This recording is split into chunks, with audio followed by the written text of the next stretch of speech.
नमस्ते दोस्तों, मेरा नाम है डॉक्टर मिलिंद और आज हम अपने एक पेशेंट से एक टेस्टिमोनियल लेने के लिए यहाँ इनसे मिल रहे हैं। इनका नाम है ओंकार। ओंकार हमारे पास गुड़गांव से ही आए थे जी। एंड आई गेस ओंकार को नी में कुछ इश्यूज थे जिसके लिए ओंकार की एक सर्जरी हमारे पास हुई है। ओंकार, मैं सबसे पहले तो स्वागत करता हूँ आपका वीडियो में। पहले बताना चाहूँगा ओंकार आपको कि ये जो वीडियो है ये बेसिकली एक पेशेंट एजुकेशन वीडियो है, जहाँ पर हम चाहते हैं कि एक पेशेंट दूसरे पेशेंट को ये बता सके कि जो सर्जिकल प्रोसीजर हुआ है वो क्या हुआ, उसके अंदर उनको क्या डर थे और वो उनसे कैसे उन्होंने ओवरकम किया और आज वो सर्जरी उनको पहले से कैसा महसूस हो रहा है। तो ये पेशेंट एक्सपीरियंस हम चाहते हैं कि आप अपने मुंह से बताएं। ओंकार, सबसे पहली चीज़ कि हमें प्रॉब्लम हुई क्या थी, कब हुई? मेरा 2017 में बाइक एक्सीडेंट हुआ था। वो टाइम पे जब हमने टेस्ट कराए थे तो वो टाइम पे डॉक्टर ने भी आइडेंटिफाई किया था कि ACL टीयर है, लेकिन वो टाइम पे डॉक्टर ने ये कहा था कि इसकी सर्जरी की कोई ज़रूरत नहीं होनी चाहिए, it will heal on its own.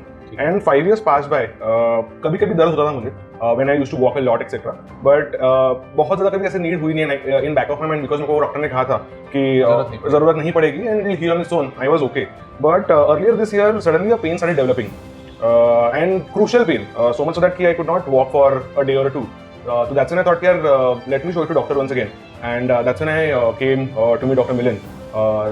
To again, I told him the entire background of what was the history, मेरा क्या हुआ था, कैसे हुआ था. उसके बाद फिर doctor Milind suggested me to do an MRI. In his initial observation he said कि यार this is ACL tear only, but एक बार MRI करके देखते हैं क्या एग्जैक्टली रिपोर्ट्स निकलती है. सो ओंकार, जब हम लोगों को ये प्रॉब्लम आई थी तो आपने रिपीटेडली वर्ड यूज किया कि आपको पेन रहता था। पेन के अलावा कोई और ऐसी चीज जो आप बताना चाहोगे? सो पेन के अलावा यार नी में एक लॉकिंग टाइप होती थी which is to sound like टक. तो even if I used to walk for 5 minutes और मैं अपना पैर स्ट्रेट करता था बेड पे बैठ के, तो टक करके कैसा आवाज आता था, and that was more frequent, more regular rather.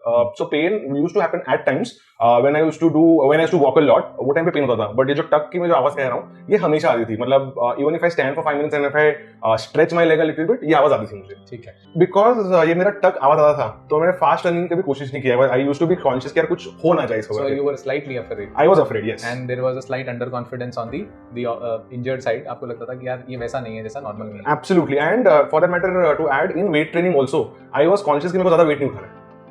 Correct. सो मोटी बात, जब भी कोई एथलीट अंडर कॉन्फिडेंट होने लगे, जब कोई एथलीट अपनी एक्टिविटीज को मॉडिफाई करने लगे और आप अपने रेगुलर एक्टिविटीज के अंदर सोचने लग जाएं कि यार ये काम मुझसे नहीं हो रहा है या ये काम मैं करूंगा तो कुछ प्रॉब्लम हो जाएगी, तो वो जो एक प्रॉब्लम हो जाएगी वाली फील है उसको हम अपनी भाषा में अंडर कॉन्फिडेंस कहते हैं. सिंपल स्ट्रेट फॉरवर्ड कि सर डर लगना. डर क्यों लगता है जी? कुछ लगता है जी कुछ हो जाएगा. तो ये वाली जो फीलिंग है ये हम क्लासिफाई कर देते हैं कि जी वरना अपने नी पे कॉन्फिडेंट नहीं है. ठीक है, मैं ये भी बताना चाहूँगा क्योंकि ओंकार ने इस दौरान रनिंग नहीं करी, फिजिकली बहुत ज़्यादा एक्टिव नहीं थे, तो उस वजह से इनको एक्चुअली जो ACL टीयर था जिसकी वजह से सिम्टम्स लचक के यानी इंस्टेबिलिटी के फील होते हैं वो इनको नहीं आए थे इन एपिसोड में. और इनको इसी के साथ एक मेनिस्कस टीयर था, लेटरल मेनिस्कस का एक पोस्टीरियर हॉर्न का टेयर था जो एक बकेट हैंडल टेयर था जिसको हमने रिपेयर भी किया है. तो ओंकार, मैं पूछना चाहूँगा आपसे कि जब आप हमारे पास आए, हमने MRI कराई, एग्जामिन किया, हमने बताया आपको ACL टीयर है, मेनिस्कस टीयर है, तो हमारा आगे क्या प्लान प्रोसीड करने के लिए हमने आपसे क्या बोला? सो फिर ये था कि because there is a locking, तो मेरे को ये सजेशन था दैट अभी अगर let's say if you don't operate the right knee compare to left knee would always be 10 years ahead in life.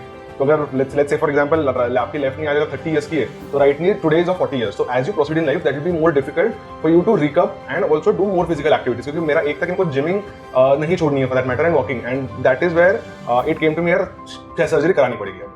Correct, ठीक है, absolutely.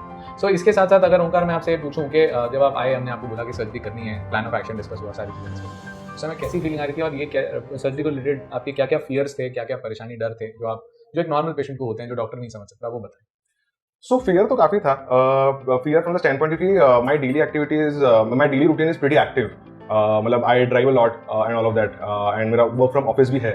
So I was afraid कि यार मतलब अभी for quite some time, and because more so because I have heard from my friends कि यार नहीं 3-4 महीने आप गाड़ी नहीं चला पाओगे, 2 महीना तो आप बेड से भी नहीं उठ पाओगे for example. This is what I heard. So that was one fear which I had कि यार अभी अगर सर्जरी कराऊंगा तो will it hamper my active lifestyle for so long, and that was one fear which I constantly had back of my mind. So basically it has been proven to Onkar that it is not a fear, it is basically a myth. जो लोग कहते हैं कि भैया आप अगले दिन खड़े नहीं हो पाएंगे, तो ये चीज़ बहुत आराम से समझ लें कि अगले दिन सर्जरी के बाद ओंकार खड़े हो पाए थे बिल्कुल आराम से. और हमने ओंकार को थोड़े से धक्के दे के चलाया भी है और रिलक्टेंट थे ओंकार थोड़े से, क्योंकि उन्हें लग रहा था कि सर नहीं, मैं नहीं चलने वाला हूँ और आप मुझे ज़्यादा फोर्स मत करिए. पर हमें as a usual part of the process protocol हम लोगों को पेशेंट को यूजुअली 24 आवर्स के आराम से चलाना होता है. And he was able enough, he was confident enough, and शुरू में थोड़ा बहुत हेजिटेशन होता है, दैट इज एब्सोल्युटली नॉट. ठीक है ओंकार. सर्जरी के दौरान उनका एक्सपीरियंस कैसा रहा, सर्जरी के दौरान कैसा डर लग रहा था, क्या फीलिंग आ रही थी, और जब पोस्ट सर्जरी हो गया तो वो कैसे रिलीव हुआ, तो थोड़ा सा 1-2 मिनट में बताएं। सो सर्जरी मेरी 21st को हुई है। Again I was scared because अभी तक लाइफ में एक भी सर्जरी एज सच किसी भी चीज़ की हुई नहीं है, तो फर्स्ट हाँ राइट, तो वो तो डर था ही। But I think when I entered the operation theatre, the environment that Dr. Milind of course had created was very soothing. So we had a party atmosphere. Yeah. So I think, and he and his team are absolute brilliant, is what I would say. They created an environment as such कि patient को stress ना लगे. Patient does not fear absolutely by any means of it. So it was very open environment that he and his team has created. Of course, anesthesia दिया वगैरह and all, but and patient usually goes off to sleep. That's what happened with me as well. But एक डेढ़ घंटे की surgery थी, कहाँ time निकल गया मालूम ही नहीं पड़ा। And after the surgery he said कि यार हो गया है, ऐसे अच्छा हो भी गया। And of course they brought me to room etcetera. Initially of course हर एक सर्जरी के बाद होता है कि first 24 hours there is some kind of a pain, but after that it subsides and today is day 3, तो वो तो सबसाइड हो चुका है। So I will say that he is very moderate with his words because the first night that he had his surgery, he was not very well able to sleep. And usually ऐसा होता है कि पहली रात पे आपको थोड़ा सा डिस्कम्फर्ट, भारीपन, चबक यानी थ्रॉबिंग पेन आपके नी में कई बार महसूस होता है और आपको लगता है कि यार ये क्या बांध दिया है, भारीपन बहुत महसूस होता है और लगता है कि यार बड़ा अनईजी हो रहा है, आज तो सोया ही नहीं जा रहा है। तो this is absolutely normal for this kind of a procedure, which is usually क्या होता है कि ऑपरेशन के दौरान और ऑपरेशन के बाद भी पेशेंट थोड़ा बहुत एक साउंड स्लीप ले लेते हैं, तो कई बार उसकी वजह से भी एक थोड़ी सी नींद की साइकिल डिस्टर्ब हम लोग उस दिन के लिए कर देते हैं। नेक्स्ट दिन से ठीक सो रहे थे आप? हाँ, कल कोई इशू तो नहीं था? नहीं, चल ठीक है। सो वॉकिंग का प्रोटोकॉल हमने आपको क्या बताया और नी बेंडिंग का प्रोटोकॉल हमने आपको क्या बताया? सो वॉकिंग का प्रोटोकॉल ये है कि of course partial weight bearing करनी है, वॉकर लेके ही चलना है, ठीक है, for some time. Partial weight bearing which means कि जो ऑपरेटेड लेग है, ऑपरेटेड फुट है, उसको फ्लोर पे टच करके आपको अपने दोनों हैंड्स वॉकर पे रखे उस पे प्रेशर देके you have to walk. And on the part of knee bend I think 30 angle of 30% till initial 2 weeks is what आप बेंड कर सकते हो। ठीक है। सो क्योंकि मेनिस्कस रिपेयर हुआ है तो हम लोग फर्स्ट डे से फुल वेट बेयरिंग उनका नहीं कराते। अगर नॉर्मल खाली एसीएल रिकंस्ट्रक्शन होती है तो फर्स्ट डे से फुल वेट बेयरिंग, फुल नी बेंडिंग हम स्टार्ट कर देते हैं। मेनिस्कस रिपेयर में जो पोस्टीरियर कॉन्डाइल्स होते हैं, सांतल का जो पीछे वाला भाग होता है थोड़ा बड़ा होता है, ओब्लॉन्ग होता है सांतल का जो कर्व है, तो वो एग्जैक्ट सर्कल नहीं होने की वजह से पीछे के जो मेनिस्कस है उसके ऊपर जब रोल बैक करता है तो उसको एंगेज करने की टेंडेंसी रखता है। इसीलिए हम शुरू के अंदर बहुत ज़्यादा नी बेंडिंग अलाउ नहीं करते हैं तो वो in the hands of the orthopaedic surgeon और द ट्रेन्ड फिजिकल थेरेपिस्ट ही होगा। और वो एक आध बार नॉन वेट बेयरिंग में आप चलो मोड़ करके अपन देख रहे हैं, कॉन्फिडेंट फील करने के लिए देख रहे हैं, that is very justified. But eventually हम लोगों को फर्स्ट 2 वीक्स में 30 डिग्री, नेक्स्ट 2 वीक्स के अंदर 60 डिग्री और अगले 2 वीक के अंदर यानी by the end of 6 weeks almost 90 degree movement allowed होता है। ओंकार, अगर मैं आपसे पूछूं कि मैंने जब आपका नी बेंड करने की कोशिश की तो ऑलमोस्ट 70 डिग्री तक आराम से हो गया था। हाँ, कल हो गया। And this was day 2? This was day 2, yes, day 2, ठीक है। And you were able to comfortably walk full weight bearing on the leg also? पूरा वजन देकर के भी चल पा रहे थे आप? 10 में 4 दर्द था? हाँ, 5 होगा इससे ऊपर 50%, ठीक है। एंड लेटे हुए पेन कैसा रहता है? लेटे हुए pain of course because of this कभी भी होता है, but otherwise from last night और लेट्स से दिस मॉर्निंग कम हो गया। ठीक है। अब मैं एक अपने स्टाफ को और आपको बीच में बहुत सारी बात पूछता रहता हूँ, उनमें से एक चीज़ जो स्टाफ आपको बार बार ला करके देता है, क्या चीज़ है वो? Cold pack. Cold pack. So cold pack के लिए मैं बताना चाहूँगा दोस्तों, प्लीज़ नोट, कोल्ड पैक आपका सबसे अच्छा दोस्त है। पहले 6 हफ्ते में बहुत बार लगाना पड़ेगा, घर पे प्लीज़ लगाना नहीं छोड़ें। आपकी एसीएल सर्जरी कहीं भी होती है, किसी के भी हाथ में होती है, ice packs works like beauty, ठीक है। सेकंड चीज़ मैं बताना चाहूँगा, जब भी मैं आता हूँ मैं ओंकार से हमेशा पूछता हूँ, ओंकार मुझसे डर जाओ, क्यों डर जाओ?